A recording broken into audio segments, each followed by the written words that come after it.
안녕, 라이언 뽀로로. 오늘은 꼬마 펭귄 시드니와 바다 괴물. 어떤 내용일까요? 와, 무섭게 생겼네요.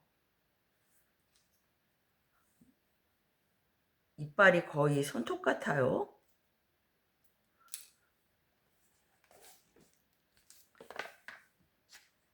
바다 펭귄 시드니와 꼬마 펭귄 시드니와 바다 괴물.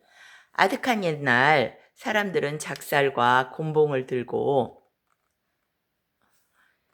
차가운 남쪽 바다로 나가 사냥을 했죠. 그 시절은 누구에게나 참으로 끔찍한 시절이었어요. 모두들 두려움에 떨며 지냈으니까요.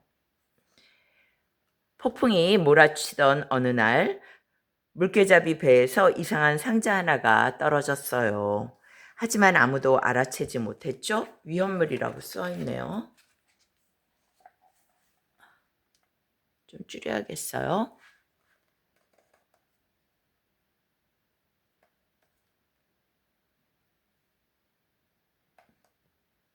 됐나요?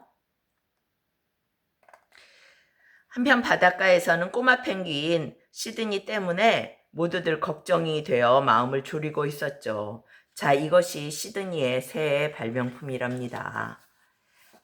시드니는 발명가였어요. 뭐 그다지 훌륭한 발명가라고 할 수는 없었지만 말이죠. 네 실험 때문에 우리가 틀림없이 골탕 먹게 될 거야. 친구들이 투덜거렸죠. 있잖아, 좀 조용하고 안전한 걸 만들면 안 되겠니? 고래 빌이 한숨 쉬며 말했어요. 빌은 시드니의 단짝 친구였죠. 하지만 시드니 귀에는 그 말이 들리지 않았죠. 웬 상자 하나가 파도에 떠밀려 점점 가까이 다가오고 있는 게 보였거든요. 얘들아, 어서 이리 와봐. 우리가 뭘 찾아냈나 좀 보라고. 시드니는 파도에 밀려온 상자 앞에서 팔짝팔짝 뛰면서 소리쳤죠. 너무 흥분해서 가슴이 콩닥콩닥콩닥콩닥 뛰었죠. 하지만 동물 친구들은 모두 겁을 먹고 뒷걸음질만 쳤어요. 뒤를 돌아보고 있네요. 시드니야, 그건 사람들이 보낸 거야. 이제 사냥꾼들이 와서 우리 가죽을 벗기고 알을 훔쳐갈 거야. 당장 그걸 버려. 바다로 다시 내보내라고. 바다풀에 덮인 채 둥둥 떠내려가게 놔도 펭귄 친구들이 날개를 퍼덕이며 말했죠. 하지만 시드니는 그 상자를 그냥 놔둘 수가 없었어요. 시드니는 꼭 알아내고 싶었죠. 상자 속에 뭐가 있는지 말이죠. 지렛대로 들어올려보고 부리로 콕콕 쪼아도 보고 꾸지직하고 나무 판자가 쪼개질 때까지 말이에요. 상자 속에는 양초가 있었어요. 커다란 심지가 달려있는 이상한 초였어요. 시드니는 상자 속을 보려고 심지에 불을 붙였죠. 어머, 드디어 일을 저질렀군. 빌이 말했어요. 정신을 차리고 보니 화가 잔뜩 난 동물 친구들이 시드니와 주위를 빙 둘러싸고 있었죠. 이 바보야, 우리가 여기 산다고 아주 온 세상에 광고를 하는구나. 광고를 해. 꼴도 보기 싫으니까 어서 여기서 꺼져. 당장 꺼져버려. 시드니는 그만 울음을 터뜨렸죠. 친구들에게 나쁜 짓을 할 마음은 눈꼽만큼도 없었으니까요. 시드니와 빌은 먼 바다로 헤엄쳐 나갔죠. 그리고 서글픈 마음으로 떠나온 바닷가를 돌아보았어요. 깜깜한 밤중에 횃불을 밝혀놓은 것처럼 불이 활활 타올랐어요. 이제 저 불을 보고 사람들이 달려오겠죠? 이 모든 건 다 시드니의 잘못이었어요. 우리가 무시무시해 보이는 짐승이면 사람들도 우리를 어쩌지 못할 텐데. 빌이 한숨을 쉬며 말했죠. 빌, 넌 진짜 천재야. 자, 당장 가자. 같이 할 일이 있어. 시드니가 말했어요. 빌과 시드니는 만과 만 사이를 헤엄쳐 다니며 둥둥 떠다니는 나무와 바다 풀을 보이는 대로 모았죠. 그런 다음 시드니는 일을 시작했죠. 다음날 아침 안개 속에서 괴물 같은 물개잡이 배가 서서히 모습을 드러냈어요. 사람들 모두 작살과 곤봉을 들고 있었죠. 오싹 소름 끼치는 분위기였어요. 뱃사람들이 작은 배를 타고 내려왔죠. 겁에 질린 동물들은 정신없이 달아나기 시작했죠.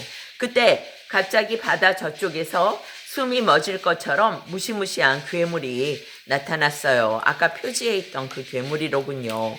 노를 젓던 사람들은 깜짝 놀라 그대로 얼어붙고 말았어요. 달아나던 동물 친구들은 갑자기 술렁거리기 시작했죠.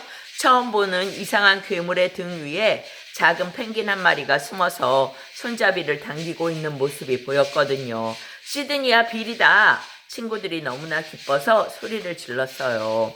하지만 기쁨은 곧 사라지고 말았죠. 바람이 세차게 불어 괴물의 한쪽 날개가 떨어져 나가고 말았거든요. 괴물의 어금니도 헐렁해져서 물속으로 퐁덩 빠지고 말았어요. 작은 배를 타고 있던 뱃사람들은 물개잡이 배로 돌아가기 위해 정신없이 노를 젓다가 주춤했어요. 아, 이런. 시드니의 훌륭한 발명품이 다 망가지게 생겼죠? 하지만 모든 것이 다 끝났다고 생각한 바로 그 순간 빌의 뒤쪽에서 얼음 폭풍이 불어닥쳤어요. 그러자 괴물 가면이 벗겨져 뱃사람들을 덮쳐버렸죠. 으악, 우릴 잡아먹으려 한다. 뱃사람들이 소리 지르며 있는 힘을 다해 헤엄쳐 도망갔죠. 안개가 걷히자 동물 친구들은 물 위에 둥둥 떠있는 망가진 괴물 조각들을 구경하려고 너도나도 헤엄쳐 갔어요. 시드니 만세, 빌 만세, 정말 잘했어. 이제 사람들은 한동안 우릴 잡으러 오지 않을 거야. 친구들이 소리쳤죠. 그러니까 다음번에 어떤 걸 만드느냐 하면 말이지, 시드니는 벌써 다음 작품에 대해 설명하기 시작했죠. 아주 발명가로군요. 오스트레일리아에서 태어난 데이비드 엘리엇의 시드니와 바다 괴물. 어때요? 재밌으셨나요? 여기까지예요. 바이바이.